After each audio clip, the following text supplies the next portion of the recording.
పేదవాడి పక్షాన నిలబడతాం, ప్రజా గొంతుకై నినదిస్తాం. వాయిస్ ఆఫ్ వాయిస్లెస్, తెలుగువారి మనస్సాక్షి సాక్షి టీవీ. సాక్షి టీవీ ప్రసారాల కోసం మీ స్థానిక కేబుల్ ఆపరేటర్ను వెంటనే సంప్రదించండి. ఏపీలో విద్యారంగం వికాసం నుండి వినాశనం వైపు అడుగులేస్తోంది. ప్రభుత్వ పాఠశాలల్లో పిల్లల అడ్మిషన్లు తగ్గిపోవడమే ఇందుకు నిదర్శనం. గతేడాది కంటే ఏడాది ఏకంగా 2,66,860 మంది విద్యార్థులు పాఠశాలలకు దూరమయ్యారు. వైఎస్ జగన్ పాలనతో పోలిస్తే 5 లక్షల మందికి పైగా విద్యార్థుల సంఖ్య తగ్గిపోయింది. సీఎం చంద్రబాబు పాలనలో ఆయన కొడుకు నారా లోకేష్ విద్యాశాఖ మంత్రిగా ఉన్న వేళ ఇలా స్కూళ్లు, ఇంటర్ కాలేజీల్లో విద్యార్థుల సంఖ్య తగ్గిపోవడం చూస్తుంటే విద్యారంగం ఏ స్థాయిలో పతనమవుతుందో స్పష్టమవుతుంది. ఏపీలోని అన్ని ప్రభుత్వ, ప్రైవేటు, ఎయిడెడ్ పాఠశాలలు, జూనియర్ కాలేజీల్లో ఈ ఏడాది అడ్మిషన్లు జరిగాయి. ప్రతి ఏటా మాదిరిగానే ఈ ఏడాది జూన్ 12 నుండి అడ్మిషన్లు నిర్వహించారు. జూలై 5న అడ్మిషన్ల గడువు ముగియనుంది. అయితే జూన్ 30 వరకు రాష్ట్ర వ్యాప్తంగా 1వ తరగతి నుండి ఇంటర్ వరకు జరిగిన అడ్మిషన్ల సంఖ్య చూస్తే విస్తుపోయే నిజాలు వెలుగు చూశాయి. గత వైఎస్ జగన్ హయాం కంటే ఈ ఏడాది 5,04,000 మంది విద్యార్థుల సంఖ్య తగ్గిపోయింది.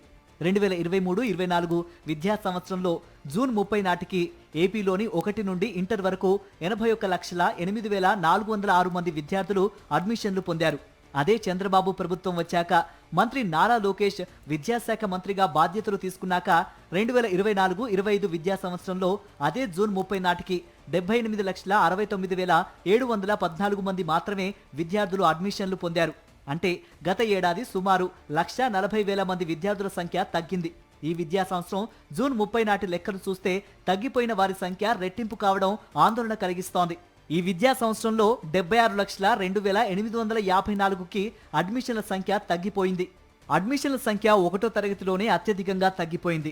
గత విద్యా సంవత్సరం కంటే ఈ విద్యా సంవత్సరంలో 1,26,809 మంది కొత్త అడ్మిషన్ల సంఖ్య 1వ తరగతిలో తగ్గిపోయింది. 4వ తరగతిలో 35,296 మంది తగ్గిపోయారు. 5వ తరగతిలో 1,18,633 మంది తగ్గిపోయారు. 6వ తరగతిలో 94,506 మంది తగ్గిపోయారు. 8వ తరగతిలో 19,444 మంది విద్యార్థులు తగ్గిపోయారు. 9వ తరగతిలో 63,108 మంది తగ్గిపోయారు. ఈ సంఖ్య ఇలా తగ్గిపోవడం విద్యావేత్తలను ఆందోళనకు గురిచేస్తోంది.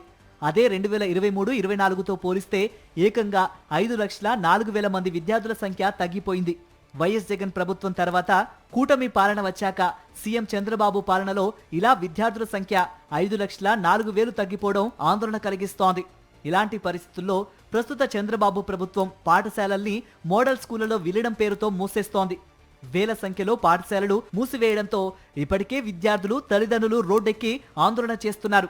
ఇలాంటి నిర్ణయాల ఫలితంగానే ఇలా విద్యార్థుల సంఖ్య తగ్గిపోతోందని విద్యావేత్తలు ఆగ్రహం వ్యక్తం చేస్తున్నారు.